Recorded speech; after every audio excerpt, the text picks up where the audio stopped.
Chef Dennis, what a great conversation with Chef Dennis. Dennis Littley is a blogger. He's a chef. He's a travel blogger as well, all culinary related. We have a great conversation about, uh, you know, cooking. And, I have a deep passion for this about cooking and certainly eating. We talk about Italy.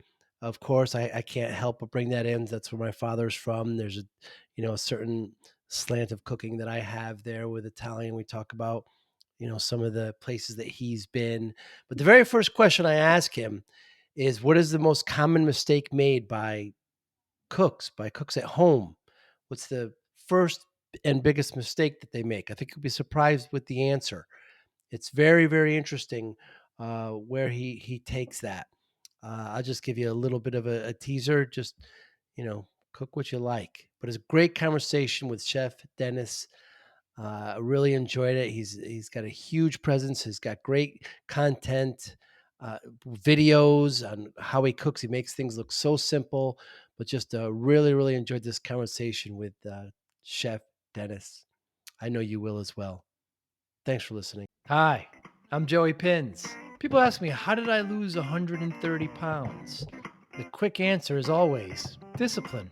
I started my business, wasn't paying attention to my health, was eating too much, drinking too much sweets. My daughter was born. Next thing I know, I'm pre diabetic, I have hypertension. I knew something had to change. Discipline. I, like many of you, have faced many challenges in your career, in your family, in your life, in your faith. How did you attack them? How did you approach them? How did you solve them, hopefully? It all had to have some degree of discipline. I'm also asked, how did you found and start a tech business and it lasted over 25 years? Discipline. I was committed to it, enjoyed technology, didn't enjoy some aspects of it, but knew it was necessary. Discipline. Our podcast mission: how do we use discipline to better ourselves and society? Join me, please, as I talk to interesting people and discuss how they use discipline in their family, in their passion, in their careers, and how it helped them. Our podcast vision: growth through learning from others. Joey Pin's Discipline Conversations. It'll be light and serious. Join us, please. Thank you for consideration. Sure. Chef Dennis, thank you so much for your time today. I really appreciate it. Big fan. So what's the most common mistake you can help people with that cook at home? Well, I think the biggest mistake that people make is they try to make recipes of food with ingredients they don't like. Mm. Okay, so what happens is you'll spend all this time cooking in the kitchen. You're anticipating not really liking it because it's got something in it you don't like. You don't like the flavor of. You don't like to eat it. But the recipe says it's in it, so by golly, you're going to make it that way. So after all your hard work, you sit down to eat it, and guess what? You don't like it because it's got that Mm. ingredient in it. So that's where people have make the biggest mistakes.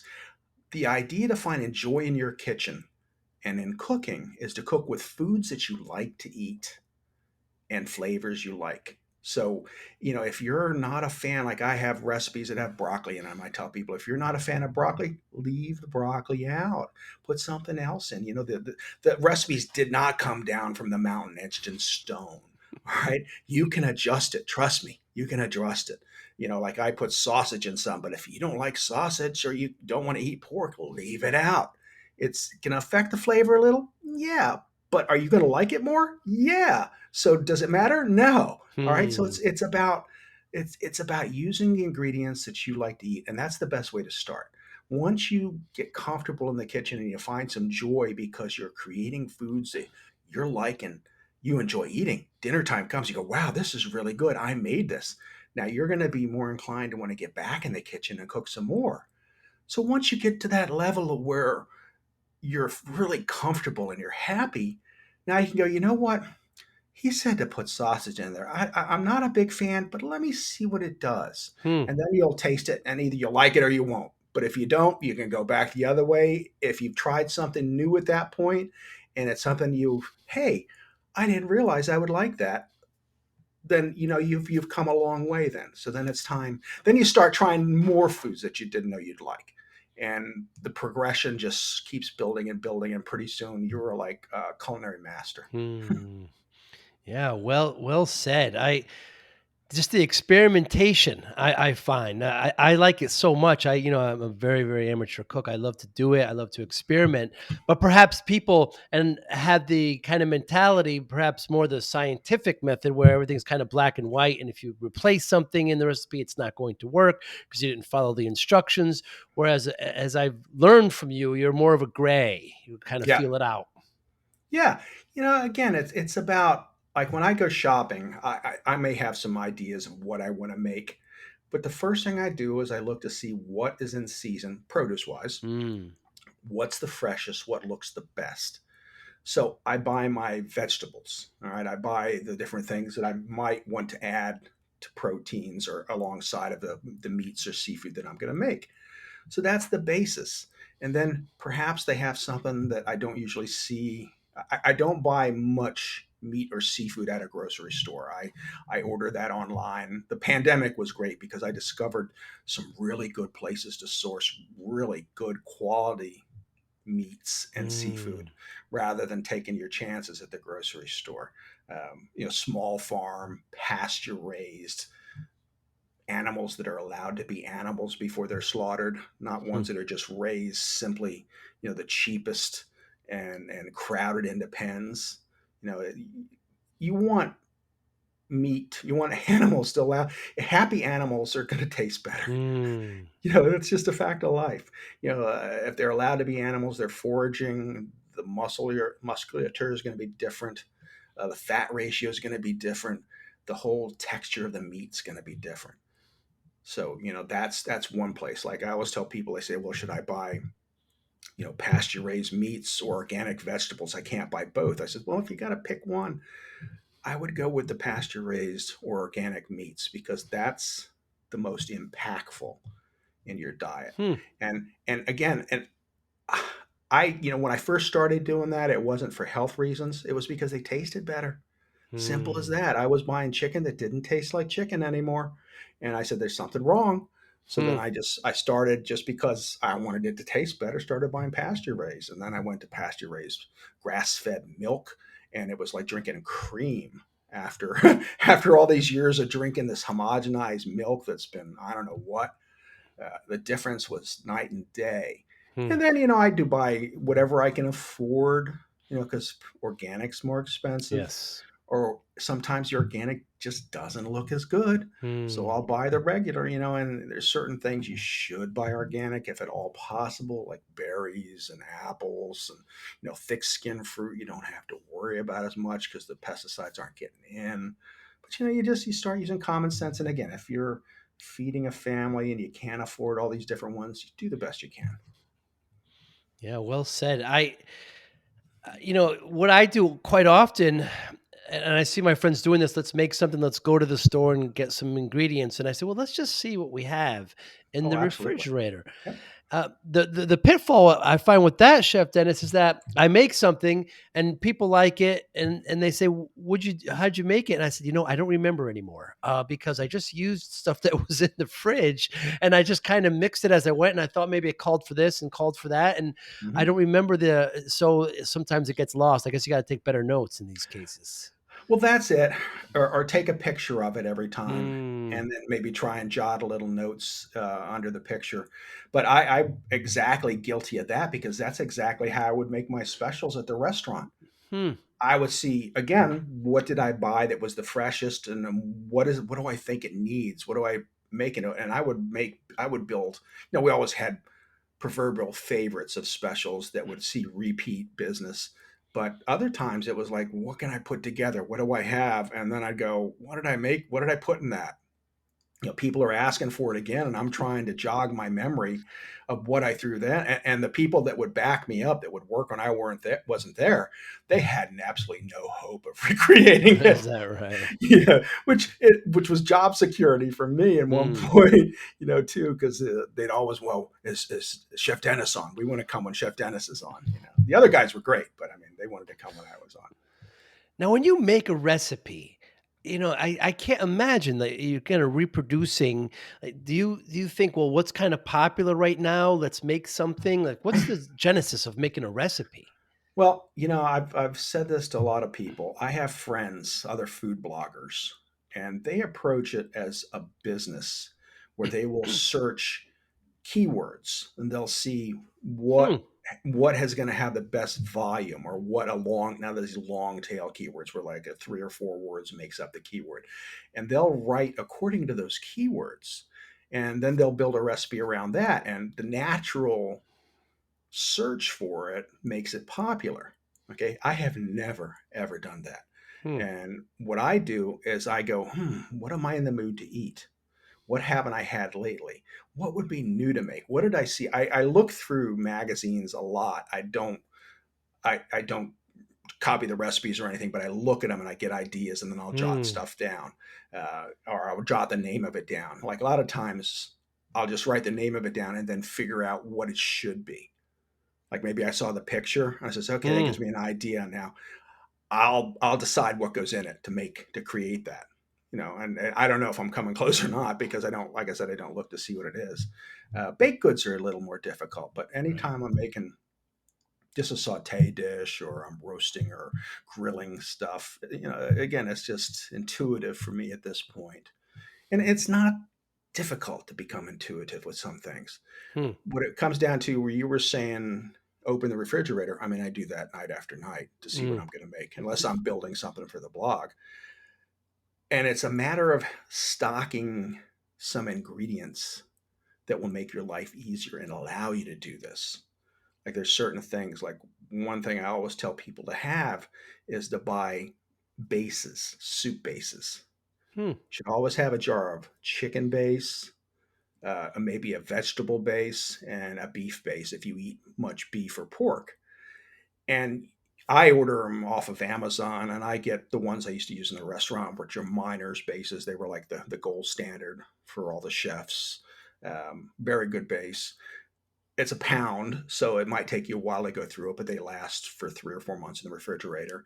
But in the grocery store, there's a very comparable item called Better Than Bouillon, and they're in 8-ounce containers, so it's half as much. And in fact, I found them online one time, and I think I ordered like 12 different types of bases from them, because they have all these different ones. They have organic ones, and they have seafood bases and mushroom bases. And I got turkey at Thanksgiving time, so I could Hmm. boost the turkey gravy a little bit.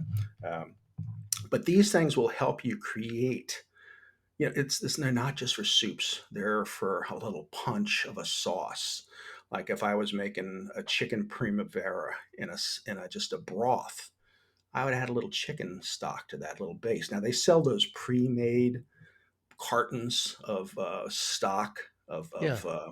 in the grocery store, and I bought some of them. Some of them are really bad. Oh, really? Some of them, I open it, the smell, the flavor, the color. Overall, I mean, they're real easy to use, but you're stuck with what's ever in that container. And unless you find one that you really, really like and trust, which is possible, it's a crapshoot if you just wanted to pick one up. Because a lot of times we go for what's on sale too, and something like that. Hmm. Uh, so I find with the little jars of bouillon, and they might be where the bouillon is or where the soup aisle is, these little jars make life a lot easier. And again, making things or punching something up. If I'm making um, a steak, or if I'm making a roast pork or something, I have the pan juices, but I might want a little bit more. Might want to make a gravy. So to the pork, they don't really have. You can get a pork base; they're hard to find, or ham base. I might just punch it up with a little bit of beef base or a little bit of chicken base. You're still going to have that flavor, and that adds a little perk to it. Hmm. It's almost like adding a little salt to it too, because the bases are heavily salted to a point, because they're reduced, they're concentrated, and that's a way of adding flavor with a little salt at the same time.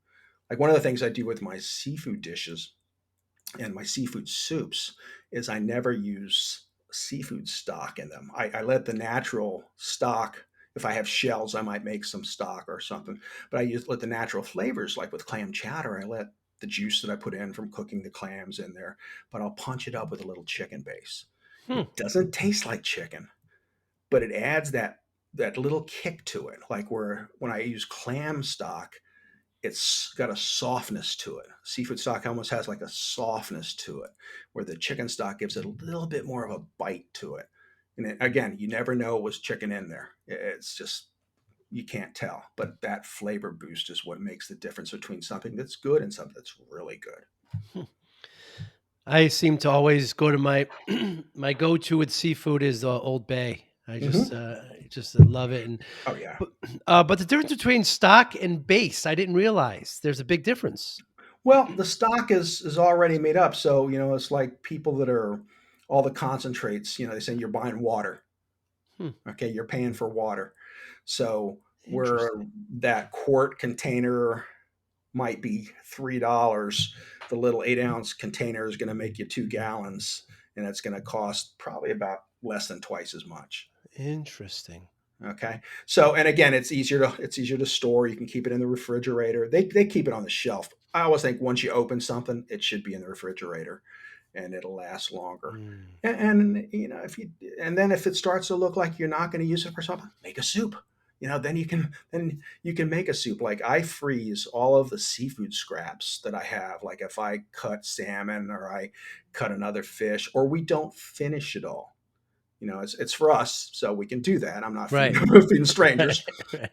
I'll save whatever we don't eat that's cooked in a little Ziploc bag in the freezer.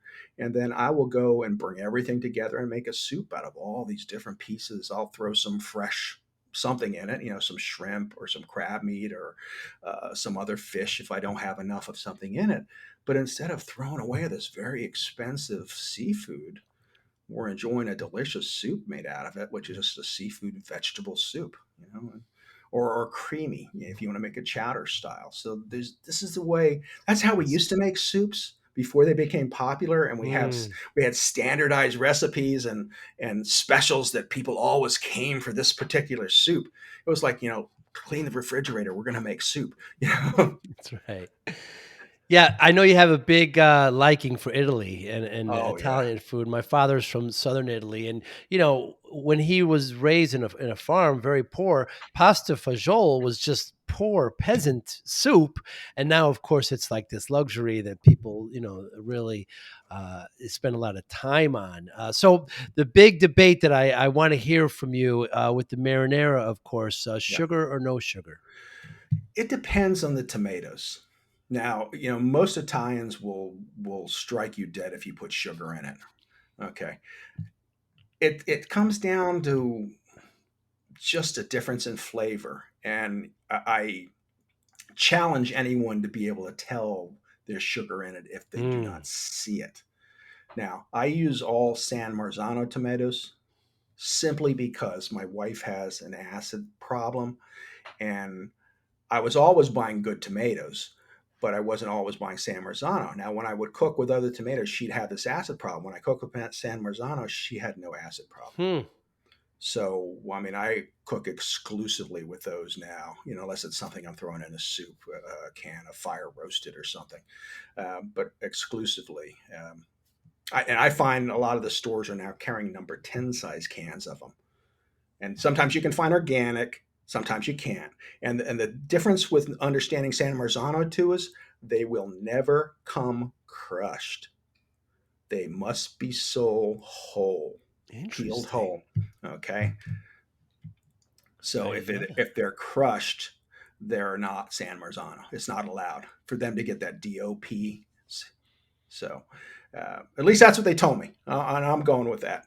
Uh, so I use those. I have an immersion blender. I like chunky sauce. My wife likes smooth, so we have smooth sauce.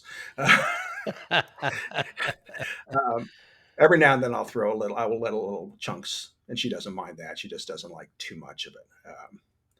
But yeah, they make such a nice sauce, and I do add a little bit of sugar to it, not a lot. I make enough generally. I have a 12 quart pot when I make sauce. I always started with sausage because she loves sweet Italian sausage. Started with that, and then I let it simmer for 4 to 6 hours. And that's where the magic happens. Anything after 3 hours, it starts to get really, really good. Mm. And Uh, the color turns as oh well. It yeah, goes from yeah, that red to almost a yep, brownish. Yeah, I yep, mean, I will only make the marinara with San Marzano, and yeah, I've been to a friend's house, and they say, "Well, it doesn't look like we can find it." It's okay. Well, we'll eat something else then, yeah, and a lot of times, there's a famous scene, of course, in The Godfather where they're all Sicilian, of course, where Clemenza, I think it was Clemenza says, the secret is putting a little sugar in. yeah, He puts it in, and I generally put like a little bit of a sliced, maybe about a half diced carrot, yeah. and I That'll just work too. find, it just kind of cuts the acidity. But there's generally very very little with the San Marzano tomatoes, like you say. Yeah, yeah. It is a much better. You don't need it as much. It eats better. It really does have a Yeah. more pronounced flavor.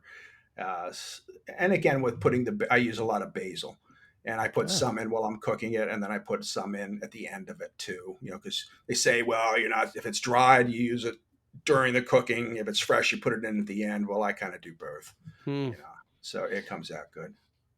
Yeah, and then I teach my friends how to make pasta. I mean, it's only two flours, water, and some salt, and it's not difficult at all. And No, you could throw an egg if you'd like, and yeah. we roll it out and make any shape you want, and it cooks very quick. And Hmm. we turn it into a little festive get together. Just everybody wins. And that's what is really nice about enjoying time in the kitchen, and that's where people that say I don't like to cook, or Mm, they're trying to make things too difficult on themselves. Pick an easy recipe. It's does not have to be. You're not at the Le Cordon Bleu. Make something with 3 or 4 or 5 ingredients.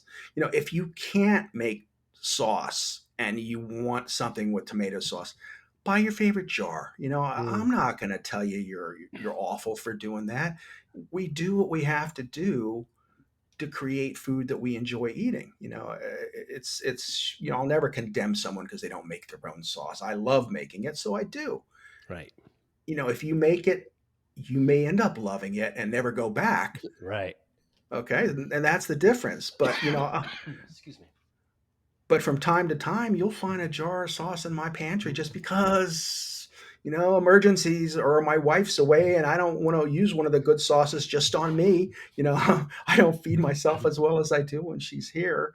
Um, so, there's nothing wrong with making a few exceptions from time to time, or to eat what you like or what's easier. If that would let you take the time to make your own chicken parm or eggplant parm because you're Mm, using a jarred sauce, go for it. Spend the time doing that instead of doing both. If you have to pick, like, I don't make my own salad dressings most of the time. I right, can, right. I just don't want to. I love Catalina, and I don't want to go through the process of making that, so I have that. Or we'll do an oil and vinegar, or I'll do one of my house dressings, and I make a lot of it. But there's certain things, time. You only have so much time. Pick your battles. Yeah, exactly. Let's talk about substitutions too. One of the videos Sure. you didn't have onions, you used scallions, I believe, and like Hmm. I made some carbonara for my daughter and I last night, and I went and got some pancetta, but people can certainly use bacon, if they want. What do you think Hmm. about those kinds of substitutions? Well, it's again, you'll get a lot of hate from some serious Italian aficionados. I was on a podcast from Rome last week, and we were talking about that, and the differences between Italian food and Italian American food. Mm, For years before I learned, I thought carbonara was made with bacon because we always made it with bacon right. and heavy cream. Okay, I did not know. And then I learned, and it's not even pancetta isn't even supposed to really be used as guanciale, right? Guacamole, So, yeah. yeah, so again, but you use what you have. Mm, If you want to make one, the smokiness from the bacon is going to change the flavor, but if you like it and you enjoy eating it, that's okay. If you make it like a fettuccine alfredo, should be made with just butter and cheese, mm. but so many people like it with cream in it, and that's how I make it on my blog with cream, because that's the more northern Italian version. but there's a mastery to making it with just butter and cheese, so it ends up being that creamy. And for most people, they would make themselves crazy trying to get that texture right.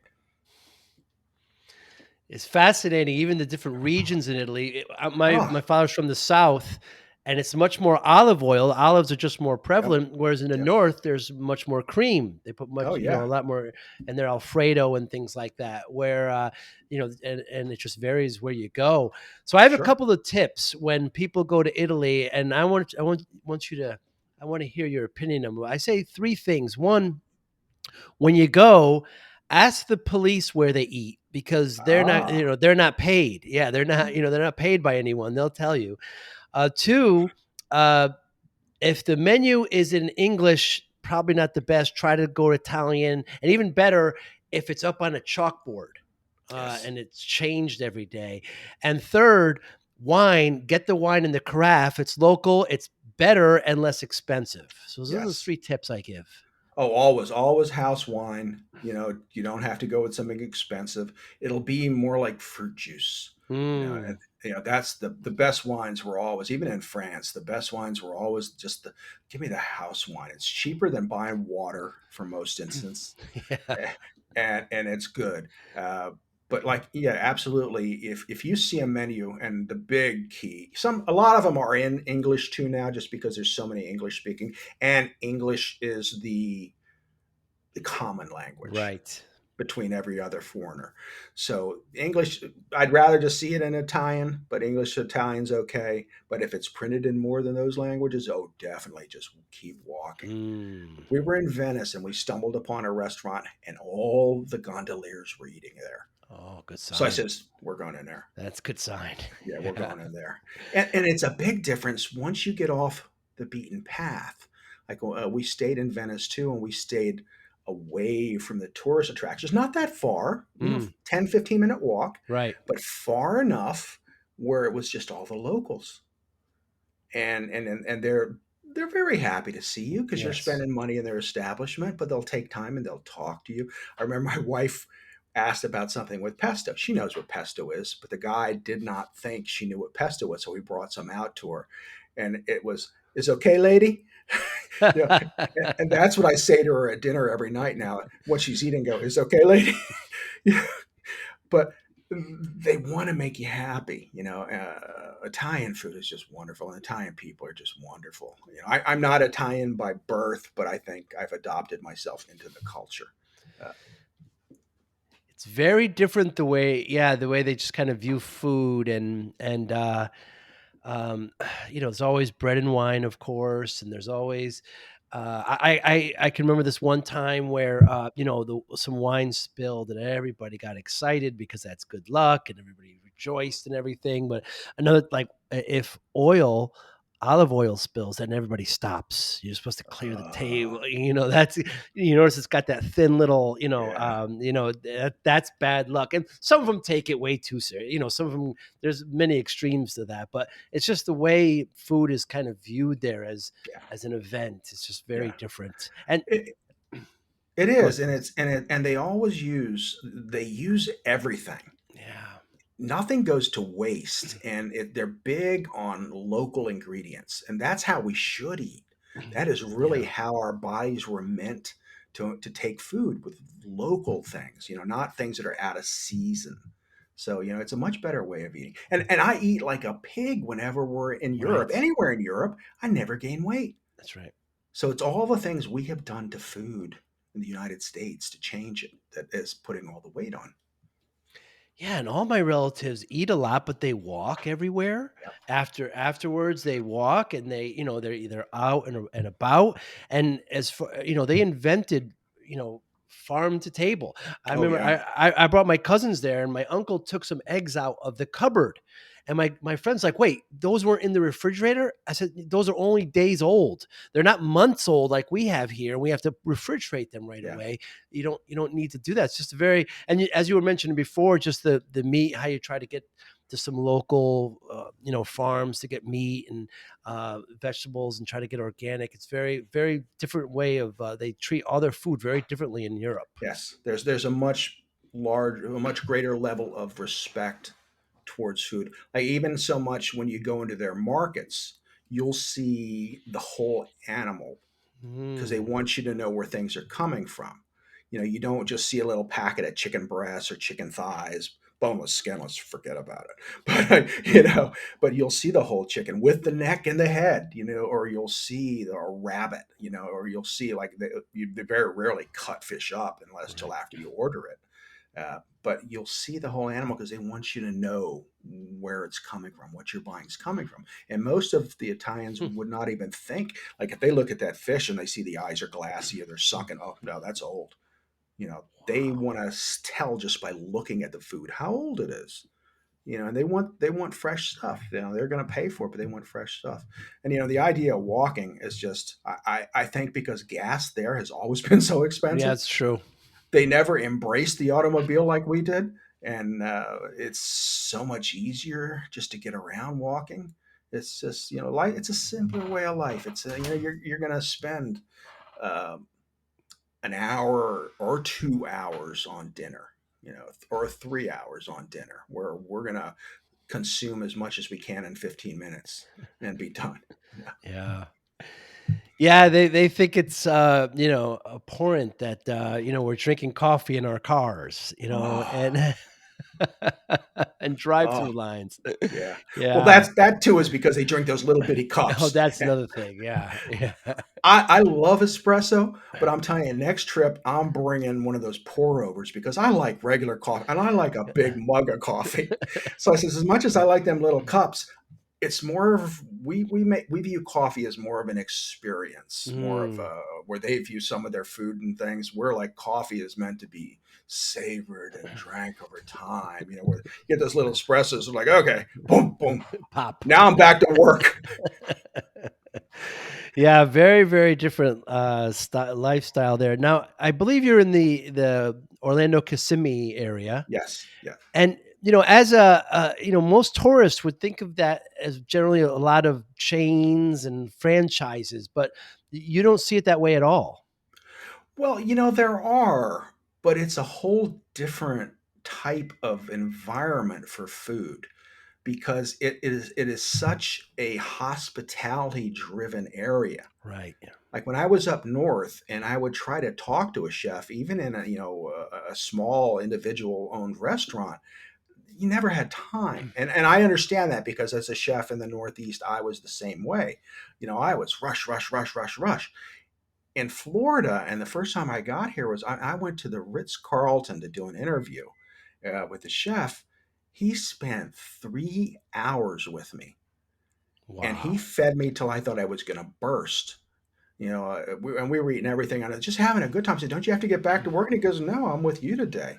And that was Hmm. whatever restaurant I went to, they would just spend however long you wanted to spend with them. It was the level of hospitality, and not that they're unhospitable and the Northeast. I don't want to get the wrong idea, Of course not. but the level, it's different, and it's not because they're all from the South. They are not. Right. These chefs, they come from everywhere in the world, but it's just that relaxed feeling of how they do business and how they approach everything. Like you can take a table of 12 and ask for individual checks, and they will write them up. It's like Mm. just amazing difference in attitude. But the servers, the chefs, this the whole type, and they're more inclined. So even when you go to one of these chain restaurants, the level of service is going to be a little different, and the quality of food I think is going to be is going to excel a little more. First of all, Florida has some amazing produce. I came from the Garden State from New Jersey, and we had good produce. Well, Yes. Florida, I'm telling you, sometimes they surpass. Really. Yeah, I was, and the seasons are longer, or we have two growing seasons. Tomatoes are still, but Mm. but you get some really good ones every now and then. But everything else is really exceptional. And Georgia, we get produce from Georgia, so we get that, and then South Carolina. So it's almost still local in an extent of how close it is in terms of driving. Um, but yeah, it's just again, I don't go to a lot of chain restaurants. There's a few, but again, there's so many individual or small chain, local chains. Like we have Mm. a breakfast place called Kiki's, and they just started selling franchises because it's so popular. Oh, great breakfasts. First time I went in there, I ordered blueberry pancakes, and the woman goes, "You want a full stack?" And I'm going, "Look at me. Do you think I want a short stack?" She goes, "Okay." She brought them out. Well, they were the size of a 10-inch dinner plate. And there were three of them. Whoa. I finished half, and she came back and goes, "You did good, honey," because most people can't go that far. So now I get a short stack, which is only two. But just, again, how they treat you, how they treat people, food quality. So that's a small chain. So there's a lot of little chains around. Darden started in Kissimmee. With, I think they run Red Lobster, and I forget what else. So yeah, not that Red Lobster is a place I would say, "Oh yeah, great seafood," but in a pinch, it's not bad. You can, if you pick the right stuff. It's all about knowing what to order. Uh, when I go into any restaurant, I will make 2 to 3 choices, and then I ask the server, "All right, this is what I'm thinking about. What do you think?" Really? And then they'll pick for me. Or if I give them 2 choices, they'll go, "This is really good too." And if it's something that I would like to try, then I'll go with their suggestion Hmm. because they know what's going on in the kitchen. They know what might be freshest, or they know what is, because some things seem like a good idea at the time until you get it served to you, and then you're looking at it going, "Well, what the hell is that?" Yeah. Hmm. So if you give them the choice, a lot of times they'll really steer you in the right direction. Yeah, that is true. Often we don't give enough credit to the servers because they are in there. They know what's happening. And so I'm from New Haven, just part of the tri-state here. And Mhm. actually, I spent my first winter this winter in Tampa. I'm empty nest, and I did go to Kiki's. I saw that was a local Oh, place. good. Yeah, it had great breakfast. Yeah, but I remember in the '80s there was a place in Little Italy back, when, restaurants can afford to be in Manhattan.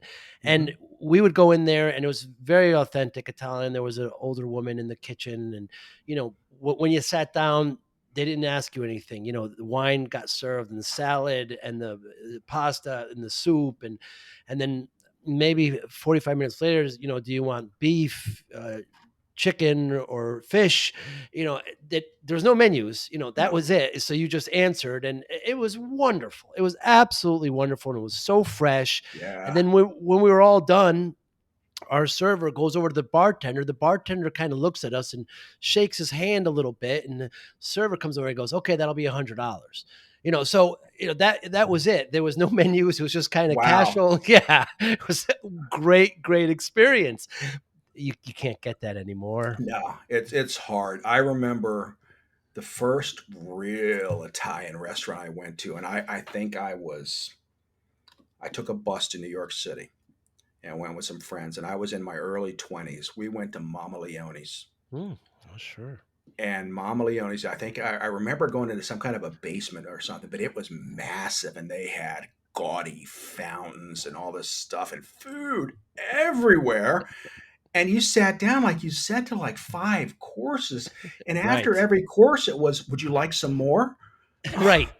Yeah. And it was, you had to pretty much wheel me out of there, and I did go back another time. And then years later, I went and found it, and it was not the same. And I Right. asked the server, and he goes, "Oh, you remember the old Mama Leone's?" He goes, "I Mm, worked there." He goes, "No, not the same anymore." And that was the first Italian cookbook I had too. And that's where I really? learned to make veal parm, and use a slice of prosciutto on top of the cutlet before you put the cheese on it. Ooh, Yeah, just add a little, because veal is kind of, doesn't have a sure. lot of its own flavor, so that prosciutto just adds a little bit more to it. But yeah, it's not wasn't just in Billy Joel's song, really Right, Billy wasn't Joel. really wasn't Mama Leone's. Yeah. And then we had a place in Philadelphia, and oh God, I can't think of the name of it now, but it was that real Italian style too. And house wines came with the meal, and it was 5 courses, and it was always, "Would you like more? Would you like more?" And then after Mm, dessert and coffee, and then they would bring you over 6 bottles of liqueurs, homemade limoncello, orangello, sambuca, amorati, and give you and just drink until you're done. As long as you yeah. can walk out of here, you're good. Very, very different now. Just a wonderful, wonderful way to be. I try to explain that to some of my Yeah. friends now, and they don't get it. Nah. They don't get it, and it Yeah. isn't. That's another issue too. I have Italian heritage, so I love Italian food, but I love every kind of Oh so yeah. whenever I travel, I'm in Dallas or I'm in Denver or I'm in Seattle, Los Angeles. My friends are like, "Oh, I know a great Italian place." I said, "Well, let's have something local. Yeah. There's great Italian food where I am. But I want to. What's great here in Dallas? Give me Yeah. something. Give me in Denver. Let's try the local stuff, and Yeah. that's what I want." Yeah. They feel inclined to push me towards Italian. I have Italian all the time. I want, it's just you have to kind of talk them out of that a bit. I know we had, I think the first reality check on something like that was I was cooking it was an Italian restaurant, and my wife was I just started dating, and she was a few houses down. That's how we met. She came Nice. in for a job as a hostess, and they had friends. The neighbor next to her had friends from Italy visiting. She was Italian and had these friends from Italy visiting. I'm saying, yeah, we should cook something for them. And I said, no, they don't want Italian food. They get that. Don't even Right. try. So Right. we had hot dogs and hamburgers. I grilled some lobster, and I made some other things, and they were in heaven Right. because it was American food. So, and that's the best thing you can do. So when you go to another country, all right, after a while, like every now and then, like we were in Paris, I wanted it after a while. We'd been in Europe for a month. I wanted a cheeseburger. I just freaking Right. wanted a cheeseburger. Okay. Yes. Sat down in this Parisian, had the best cheeseburger of my entire life. It almost mooed when they brought it to the table. Wow. It was so rare, but it was just incredible. So if you get good beef that is fresh, it does not have to be cooked, especially in Europe. The differences with Yeah. quality of meat that doesn't have to be cooked as much.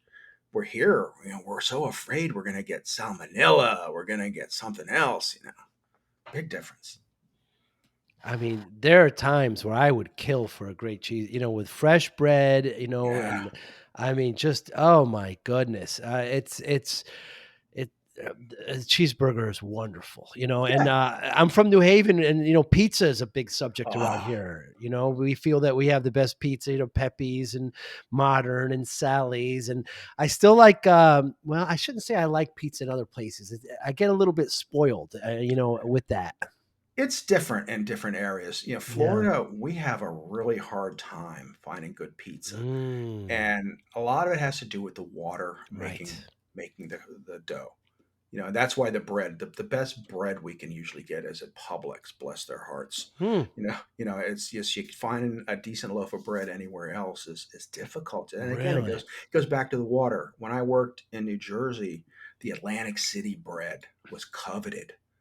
It was the best. Oh, nice and hard on the outside, soft on Right. the inside. And I remember this one Italian told me, he goes, Dennis, he goes, Italians want bread that's so hard it'll cut your gums. He goes, but the inside is so soft and tender.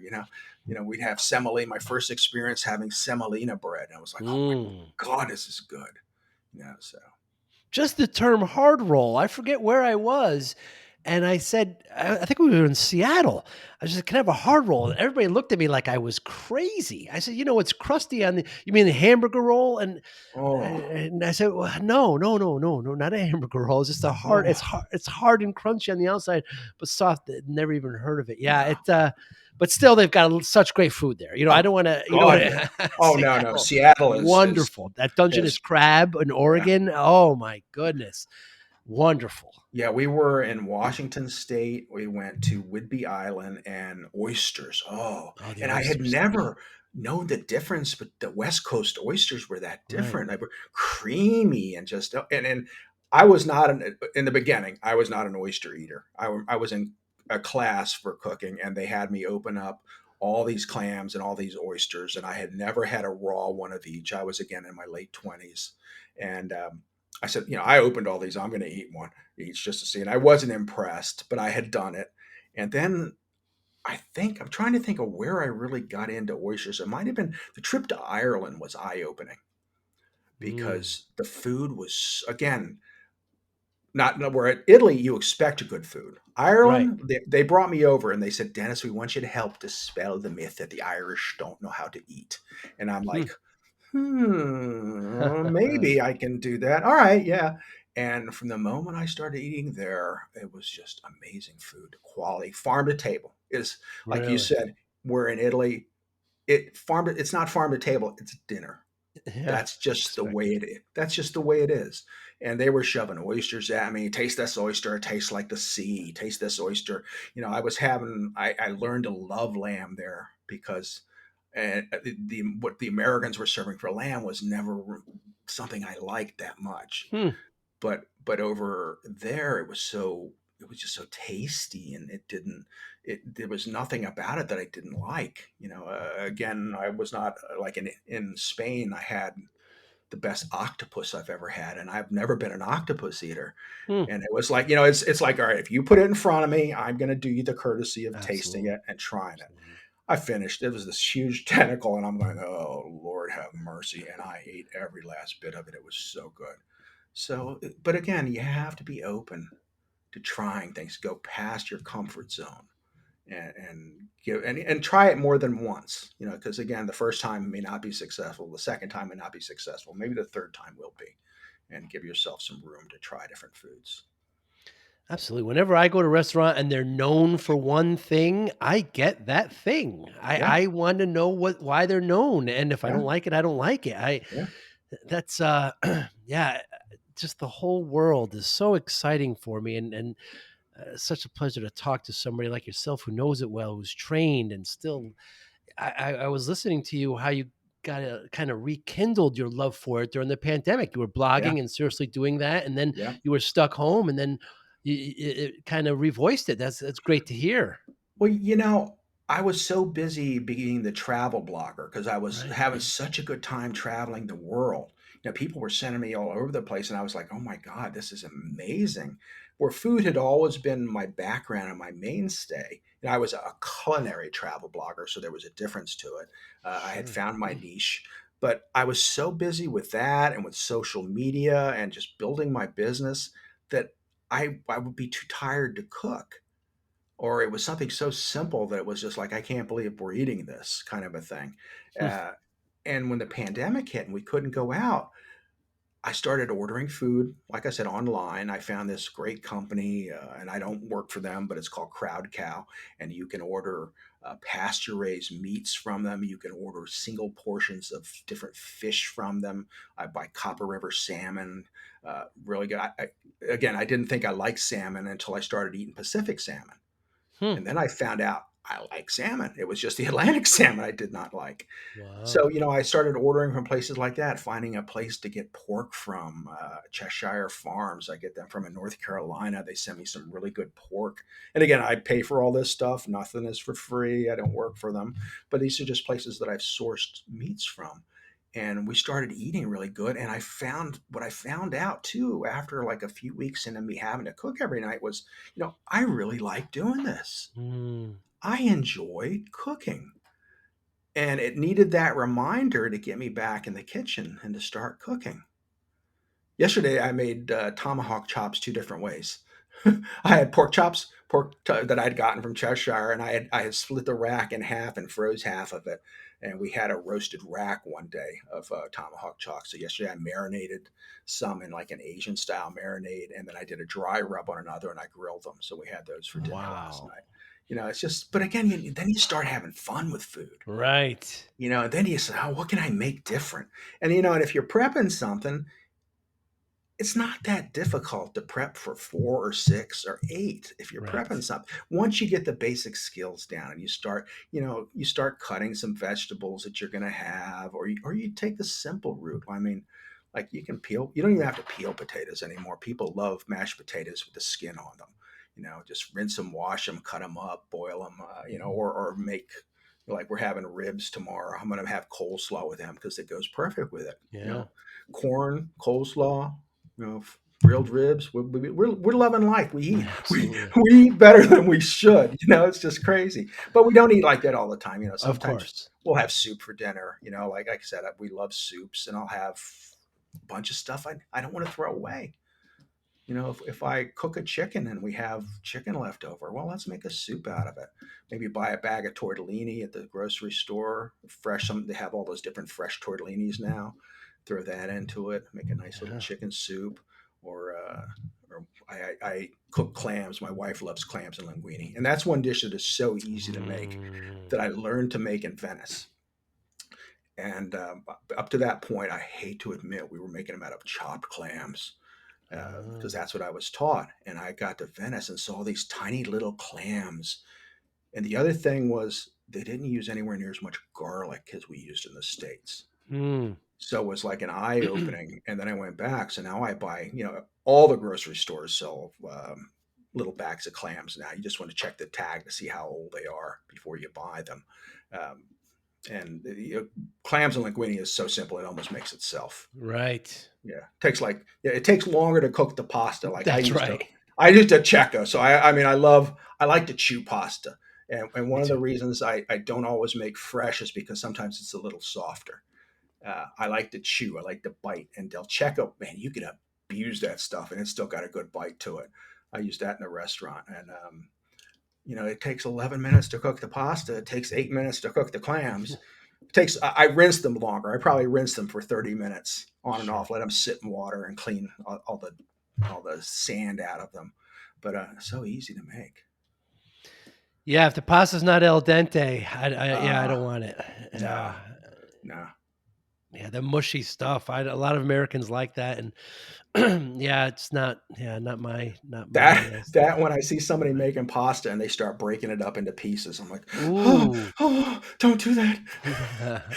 Oh my God, don't do that. Yes. Certain No. things make me cringe. Absolutely. In Philadelphia, they call tomato sauce gravy, Right. and that bothers me.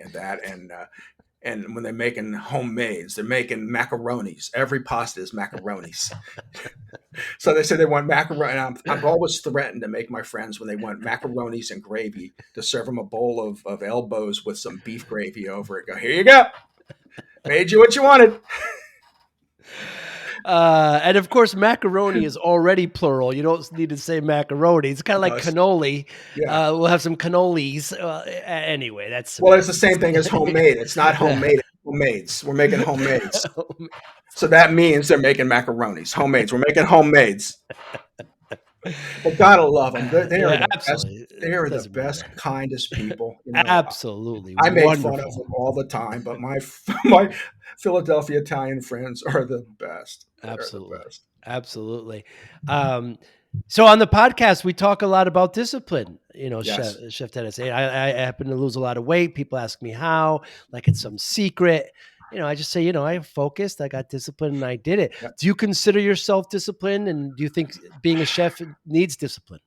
You need some discipline. If you don't have discipline as a chef, you will drink a lot Mm, because you have to have control of your kitchen. I mean, chefs are just there's so much pressure in the kitchen. Uh, that you find something. I mean, they're notorious drinkers, drug abusers, right. womanizers, and there's something you need to do to take the edge off because otherwise, if you can't handle the pressure, um, I was in a real good spot in my life the last part of my career, probably the last 20 years of my career. I started to take karate, so that kind of changed my whole outlook on life Mm, and how I was disciplined, and made me a much better person, and which in turn made me a better chef. I was still arrogant as hell and could get nasty, but I was at least better than I had been. yeah. But yeah, you need some discipline, but you need to be able to bend too. So that there's a fine line of having that discipline and having the strength to be able to go the other way a little bit too and bend sometimes because it can't always be in black and white. There's got to be different shades of gray. Like my brother is very black and white oriented. That's all he sees, and all I see are shades of gray. Right. That's all I've seen. So you're more art than science. Yes, yeah, and I think that has been my saving grace. I taught myself to bake, so I wasn't really acclimated to the scientific end of it. I went gluten free for a while, trying to correct a health problem, and when I sat down with someone one day who taught me that it was about science, because the problem with gluten free was you need to get the weights, the protein weights to match. So if Hmm. protein weight of all purpose flour was 11.7, grams of protein, when you mix the different flours, you had to get it to come to that average in order to get it to perform the same way. So once she taught me the science of it, I says, that makes a lot of sense. And that's why you can't just willy nilly use Hmm. chickpea flour, almond flour, sorghum flour. You have to blend them to a way where the weight's going to come out right in the end.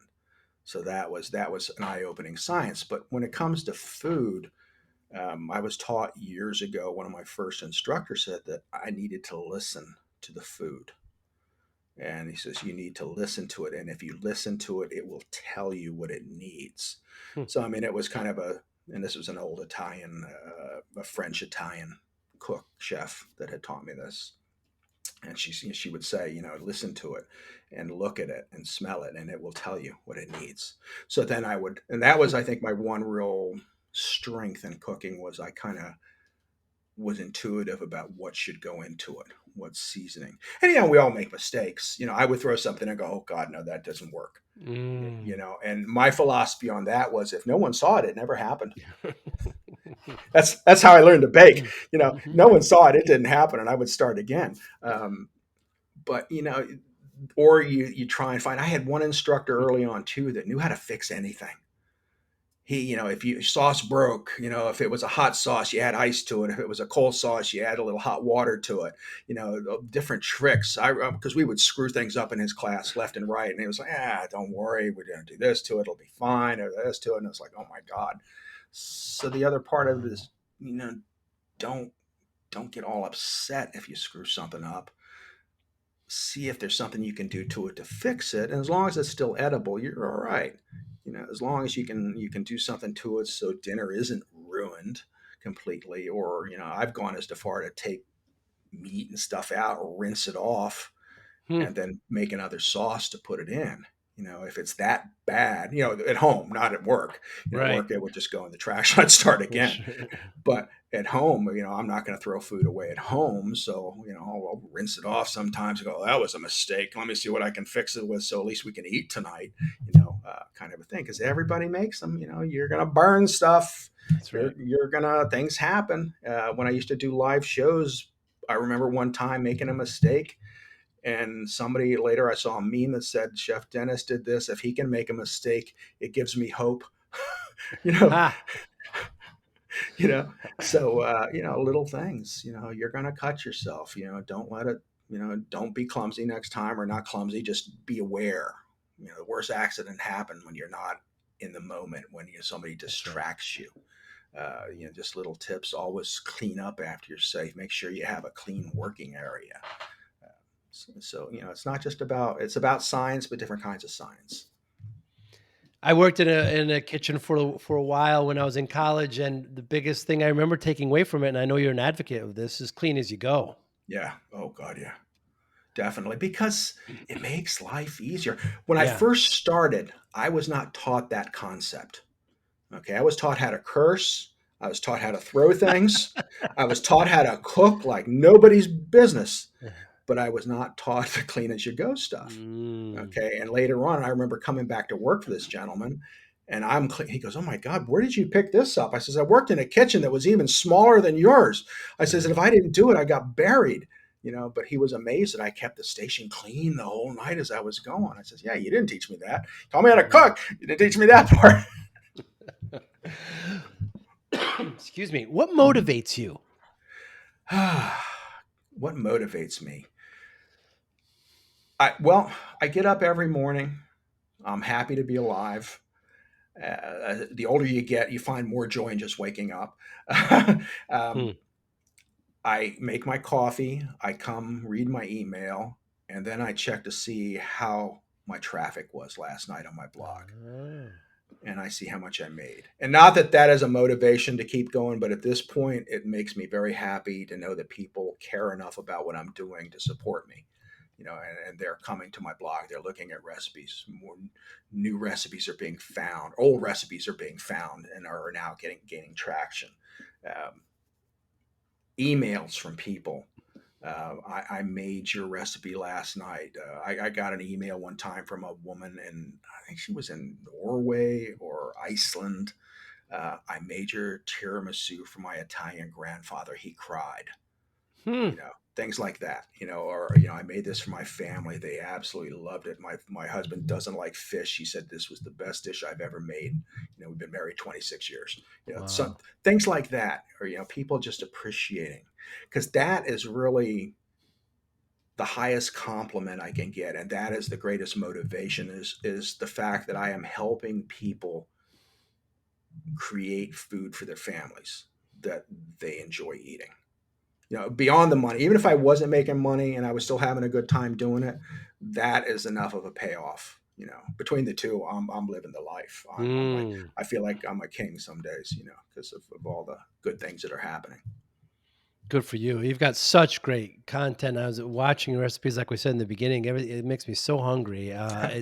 You do such a great job. You make it seem so simple, It, and love it.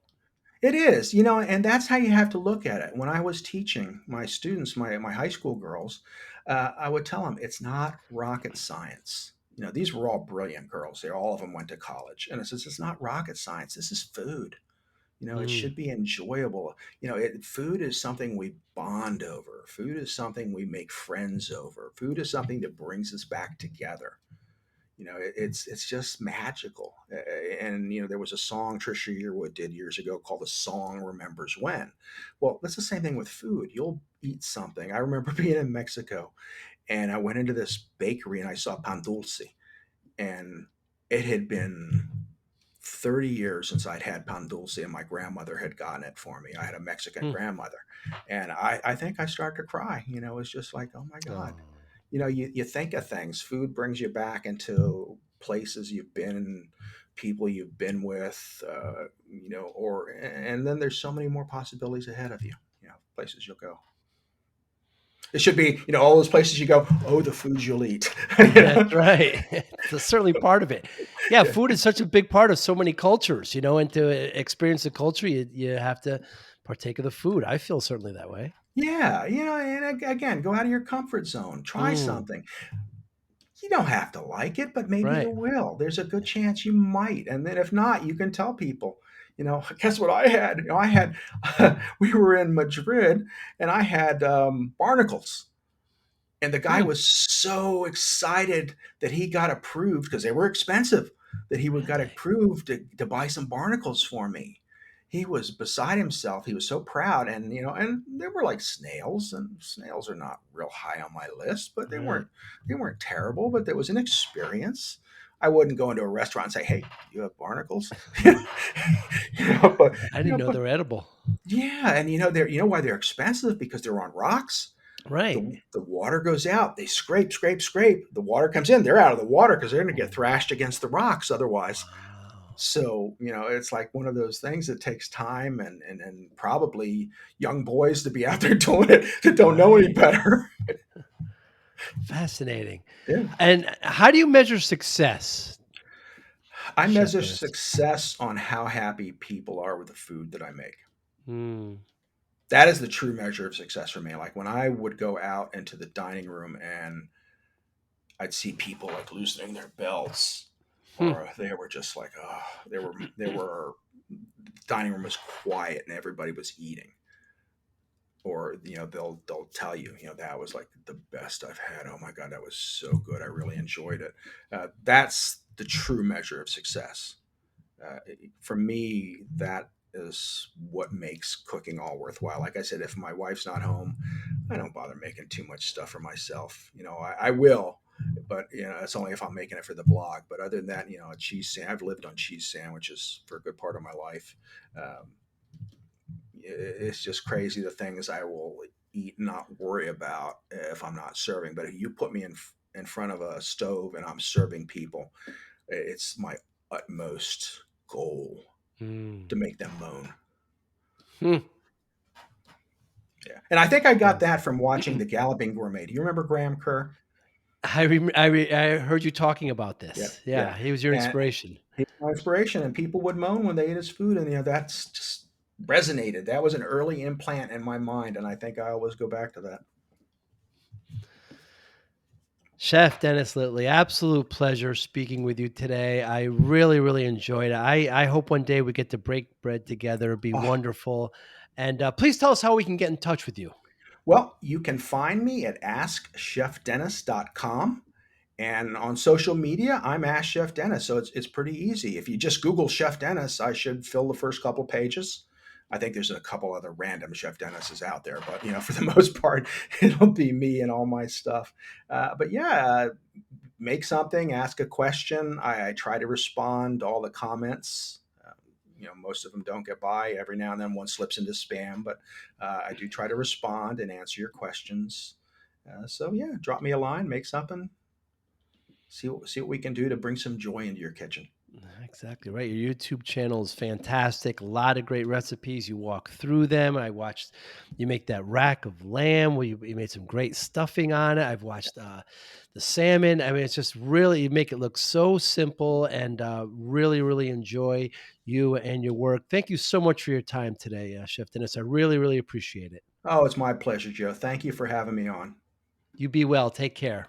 Thank you for listening and or viewing Joey Pinz Discipline Conversations. Please share this episode with one or two of your friends who you think may benefit from the episode.